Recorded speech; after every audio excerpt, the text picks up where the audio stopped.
What's up, everybody? Welcome to day 34 of the 40-day challenge. Today we're going to do our 30-day review. The reason why I'm doing it on day 34 is because I spent several days talking about the MedCram research with vitamin D because it warranted a whole bunch of attention.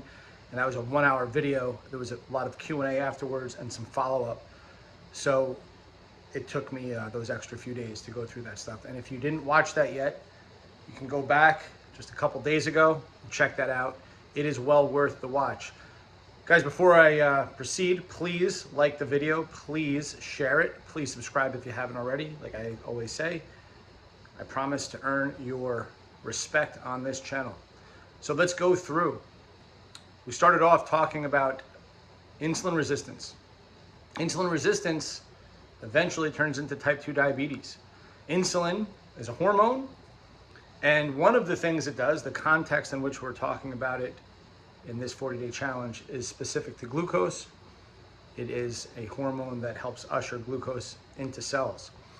And yes, it does have other functions. And maybe I'll go into that a little bit as we go through this review, because it is relevant the more I think about it. So, but we started off recognizing how many people are suffering from insulin resistance and maybe even type 2 diabetes without knowing it. And we proved this by having people wear a constant glucose monitor as well as manually check their blood sugar each morning. And sure enough, we had better than 3/4 of the people who were manually checking, well over 100, some people over 115 fairly consistently. So that is a population of people who are gym goers. That is a population of people who are willing to do this. Most people that actually need to do this won't do it. So I would speculate that this is the healthier population that's doing it. And we still have a little bit more than 3/4 of people in that pre-diabetic stage, that over 100. So how do we reverse this? How do we reverse insulin resistance? Well, just please recognize, first of all, that it is possible to get so bad that things can become extremely difficult to reverse over time, and eventually you may have to rely on insulin itself, insulin injections. So that takes a long time, and hopefully you guys get regular blood work done to check the state of your liver and your blood glucose and other markers. Okay, so we started off talking about protein. Every time you eat, where's my protein? That should be your question. That means that if you're going to get a snack, which is one of my least favorite words in the English language, the word snack should just be eliminated. If you're going to get a snack, then it should be coupled with a large quantity of protein. Why is that? Because protein is the most satiating thing you're going to consume. Protein is extremely hard to overeat. There have been longitudinal studies that show just let a person feed on protein only, and they did this with athletes. They actually undereat their calories every time. There's a smorgasbord of just protein. They can eat protein all day, however much they want. They will undereat their calories every time. And there's mechanisms by which this is happening in your brain. But long story short, guys, there's a reason why certain foods are very easy to overeat. They're playing on certain receptors in your brain and certain chemicals and hormones in your body that will, in fact, make you eat more. There's a reason why companies hire chemists in order to put foods together so that it's the right amount of crunch, it's the right amount of salt, it's the right amount of fat, it's the right amount of bitter, it's the right amount of barbecue sauce, it's the right amount of sweet, it's the right amount of additives that have no nutritional value, but yet we know are in fact addictive, right? So and if you don't believe me, read the book, The End of Overeating, which was written by the head of the FDA. I can't remember his name right now, but the name of the book is David something, but the name of the book is The End of Overeating. Now, to mitigate this, guys, again, every meal should be, where's my protein? And if you do this one tip, this one thing, no matter what, don't go to the pantry, pull out the chips, don't go to the refrigerator and pull out, the yogurt or whatever. No, yogurt doesn't count as protein, okay? You got those of you that know me, know that I'm actually a big fan of no gluten, no dairy. I don't care if you have celiac disease or not. I don't care if you're lactose intolerant or not. If you learn to do away with gluten and dairy in your diet, you're going to feel better overall. Okay, so commit to protein. That means that you have bison or turkey or chicken or fish, or the right enough eggs, right? You could have 2 whole eggs or 1 whole egg with 6 egg yolks. Everything organic, especially when it's meat, especially when it's animal based. You make that a practice, you're going to be shocked. Go ahead, have your snack, but couple it with protein, and you're going to see that you're going to undereat. Okay? Next, we talked about carbs, making sure your carbs you opt for higher fiber carbohydrates, because fiber, like protein, is highly thermogenic as you digest these macronutrients. If you opt to make them more resistant, that means that you put them in a refrigerator. And once again, you can put carbs in the refrigerator and take them out, put them in, take them out, put them in, take them out. They become more and more resistant. That means it's harder for your digestive system to break them down. I know I'm going fast. That's because it's a review. If you're interested in these topics, just go back to the appropriate day and listen. And of course, resistant starches have their own benefit in terms of thermogenesis. If you have gut issues, you may notice that you have problems with resistant starches. You may notice that your digestion gets worse. The state of digestion we covered the last few days. So if you really want to learn what is it about digestion, what matters about digestion, how can I make my digestion improve, doing the things we talk about here in the first half matter, but there's other things you can do as well in terms of supporting stomach acid, bile production, pancreatic enzymes, gallbladder, etc. Then we talked a lot about hydration, making sure that you're hydrated, make sure that you stay hydrated between meals, not with meals. Between meals, not with meals. You don't want to drink a whole lot of water with meals because you don't want to dilute stomach acid. You want stomach acid to be acidic, and that stomach acid is meant to put food into a particular form. It's called chyme before it moves it into the small intestine.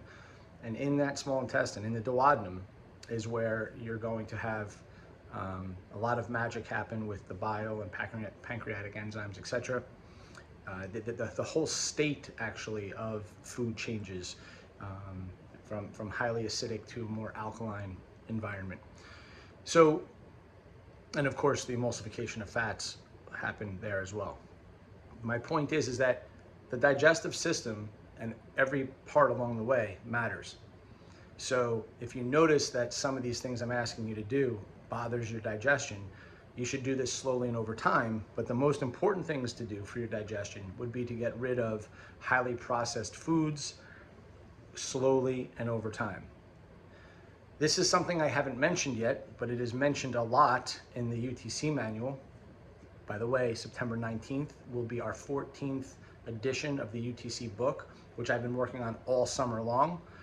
But I talk a lot about what's called the law of cure. And the law of cure means, like, if you've been sick for a long time and you start dramatically changing your behaviors, you start dramatically changing your eating habits, the body, the brain will rebel. It doesn't like change. It doesn't want change. It wants what it's used to.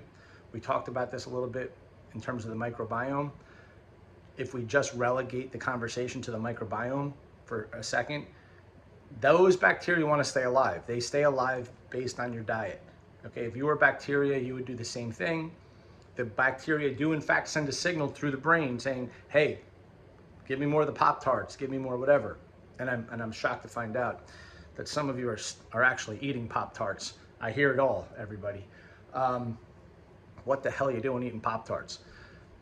So anyway, by the way, isn't it funny that Pop-Tarts have microwave instructions on the side? Like, you have to, put it into the microwave for 3 seconds. Like, are you in that much of a hurry that you need to, zap fry your Pop-Tart? You can't just put it in the toaster oven for 2 minutes.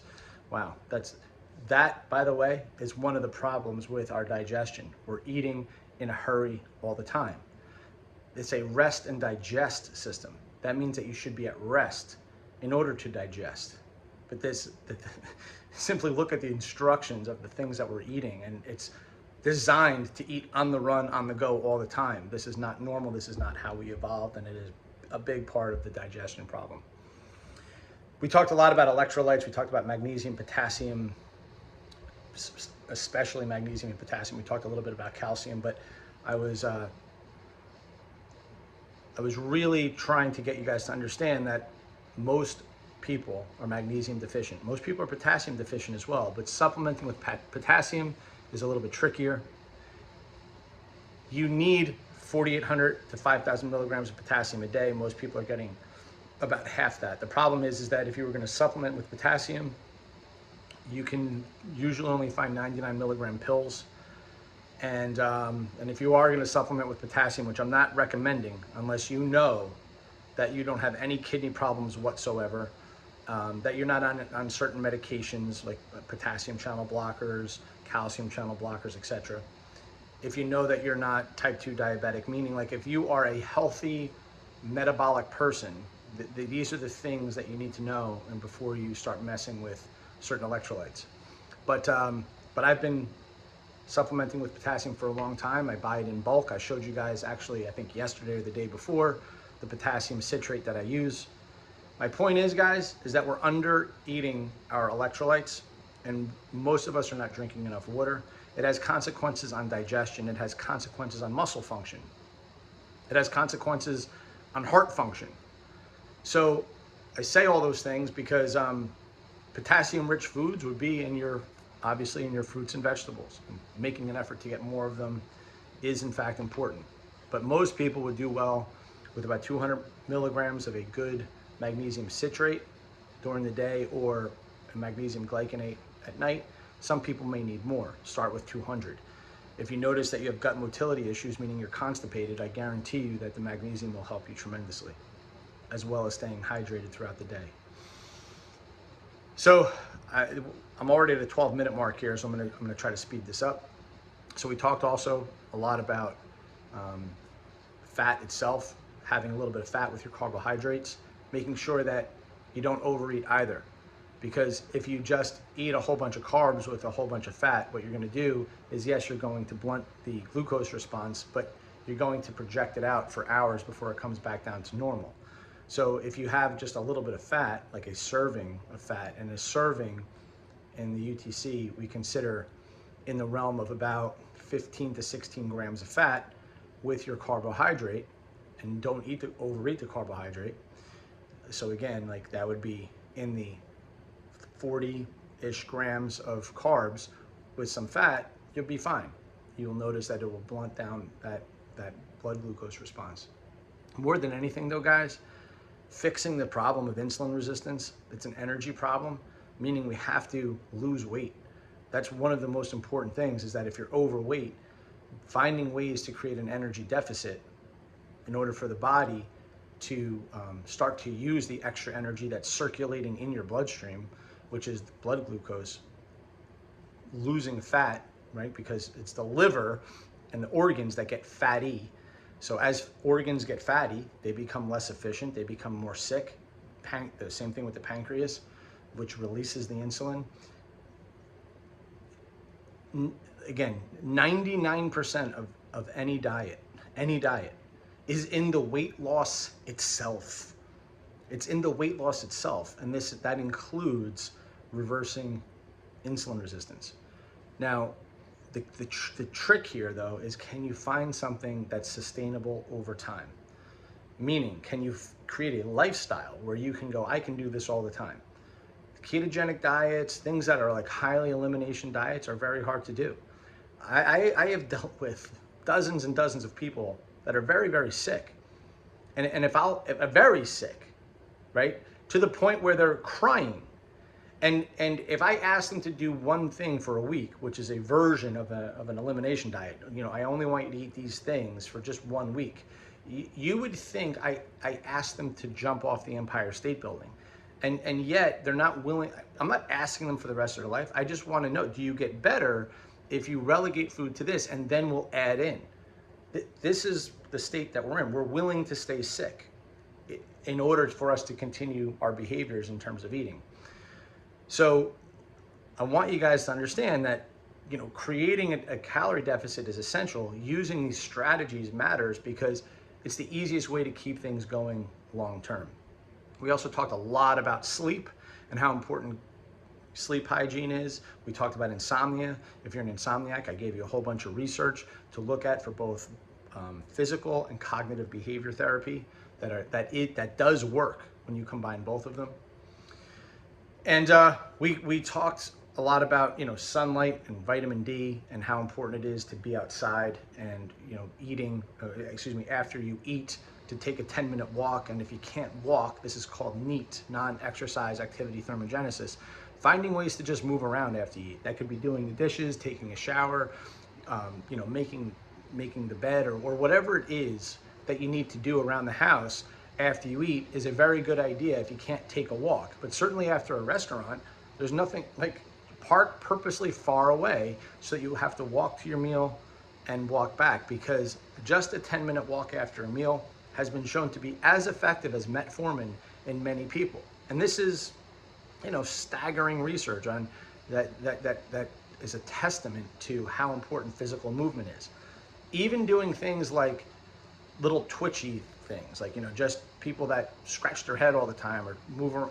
This has been shown to be highly thermogenic in a person over time. So the person who's like, always swinging his leg or always rocking back and forth, that person is going to burn way more calories. Obviously, if you're standing instead of sitting, that we've talked about a lot. If you want to improve your posture, if you want to improve your digestion, if you want to improve your overall bone health, buy a standing desk. But it's these types of things where you demand more of the body that keeps a lean physique, right? Because you're using thermogenesis to your advantage. Okay, so the last few things we dealt with had to do with the gut microbiome and digestion and keeping an eye on your digestion. So again, if you notice that you have digestive issues as you start to change how you eat, the law of cure, which I alluded to earlier, if you dramatically change things, the body will rebel, right? So you anticipate the fact that you're not going to feel great for a few days, a few weeks, while everything in your body starts to change. But you can make it easier. You can make it easier by making sure that you pre-cook your food or pre-digest your food. That would include blending things. That would include cooking things or boiling things. Things that tend to be aggravating to the gut, believe it or not, are the foods that are touted as the most healthy. Like so greens and salads and things of this nature, you're better off cooking them down. Because there are in lots of foods what are called, anti-nutrients. And I didn't even go into that, right? I go into it into the UTC a whole bunch, but cooking the food itself will eliminate a lot of those anti-nutrients.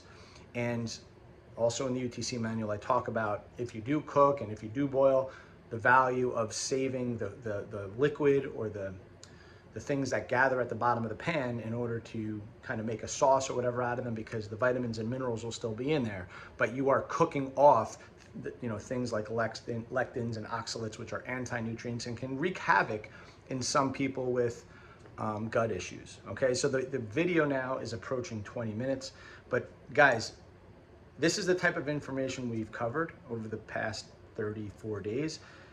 Please go back and support the work, thumbs up, share it. I mean, this stuff, I don't know, is there a more important conversation for people today with everything going on? I don't know. But again, I appreciate your support. Thumbs up, subscribe, share. Thank you very much for your time.